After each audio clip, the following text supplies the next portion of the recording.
Cordial saludo, estimada tutora. Mi nombre es Enrique García, perteneciente al curso de Aspectos Éticos y Legales de la Seguridad Informática.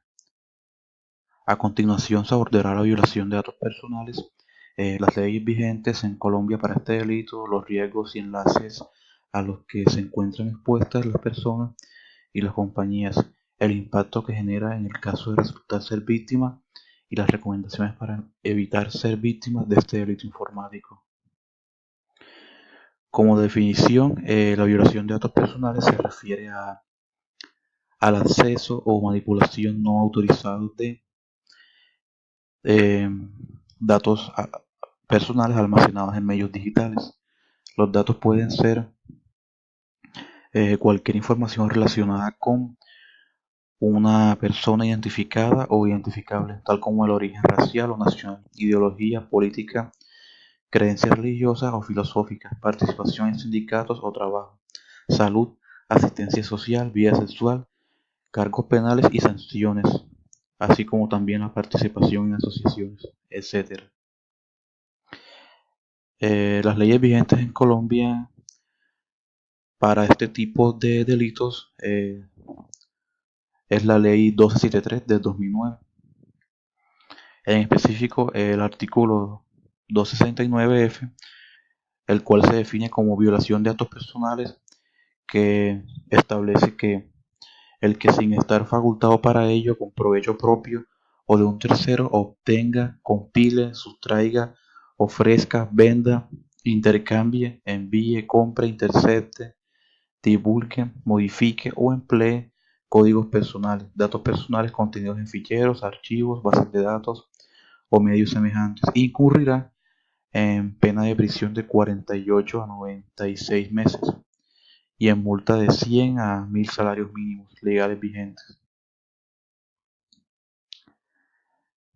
En-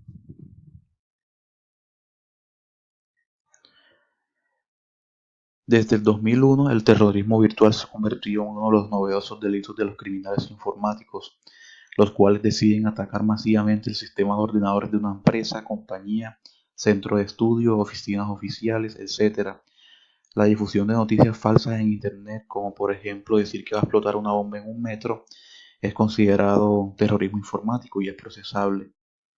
Esta clase de incidentes son comunes en la pérdida de datos, ya que los daños recibidos en el disco duro en el cual se almacena la información debido a altas temperaturas, ya sea después de una larga jornada de trabajo sin apagar el computador y este no enfriaba bien, alguna descarga eléctrica y no estaba protegido por un regulador, o ya sea por catástrofe, en cualquier clase de incendio producido, los daños son prácticamente irreversibles. Por tanto, esta pérdida es total y de no existir alguna forma de respaldo externo implica un problema, tales como humedad, agentes corrosivos, luz solar, el clima, temperatura y ambiente pueden ser algunos de los principales riesgos a los que se enfrenta la seguridad de nuestra información, ya que las unidades de almacenaje son propensas a ser dañadas. Si alguno de estos agentes llega a perjudicar en gran cantidad, no principalmente los terremotos, son específicamente factores principales en general en los que se podría decir que cualquier fenómeno natural que ocasione daños físicos es considerado como un factor de riesgo ante la pérdida de información y unidades de almacenamiento. Esta es una de las causas comunes en la pérdida de información, ya que muy usual que en nuestro hogar la electricidad sea cortada, ya sea por sobrecargarla o alguna falla. Entonces, al momento en el que estamos trabajando, si antes no hicimos una copia de respaldo o algún avance, fue guardado inoportunamente nuestro equipo se apagará y no habrá datos que respalde lo que hayamos hecho. Entonces, diversas fallas tales como falta de memoria virtual, errores de conexión entre hardware y software, para sincronización o actualización de información, inclusive fallas en la compatibilidad. Como impacto tendríamos que las consecuencias para las empresas que sufren infracciones de datos son graves y cada vez mayores. Esto se debe principalmente a la mayor carga regulatoria para la notificación de las personas cuyos datos se han visto comprometidos. Los requisitos de notificación y las sanciones para las empresas que sufren una violación de datos difieren según la jurisdicción.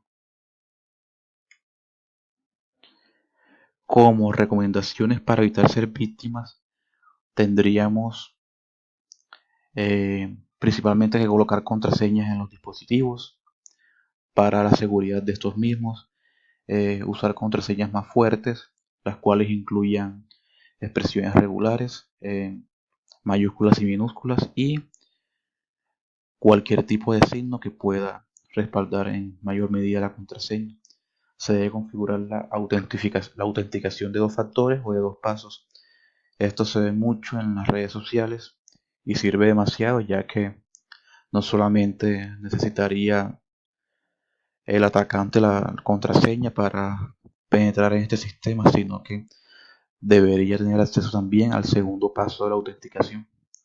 No se deben efectuar compras y actividades bancarias en redes públicas, ya que estas redes son objeto de ataque de los perpetradores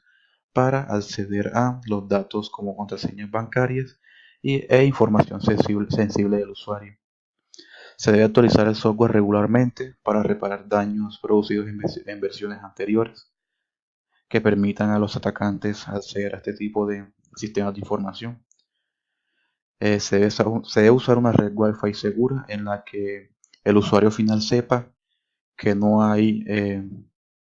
alguna persona dispuesta a atacar este tipo de redes. Se debe usar anti-malware, ya que este tipo de software evita que el sistema de información se vea comprometido al malware, valga la redundancia, y se debe mantener informado el usuario final en cuanto a los nuevos tipos de ataques a los sistemas de información. Entre los casos reales de delitos sobre violación de datos personales tenemos un caso real ocurrido en Colombia,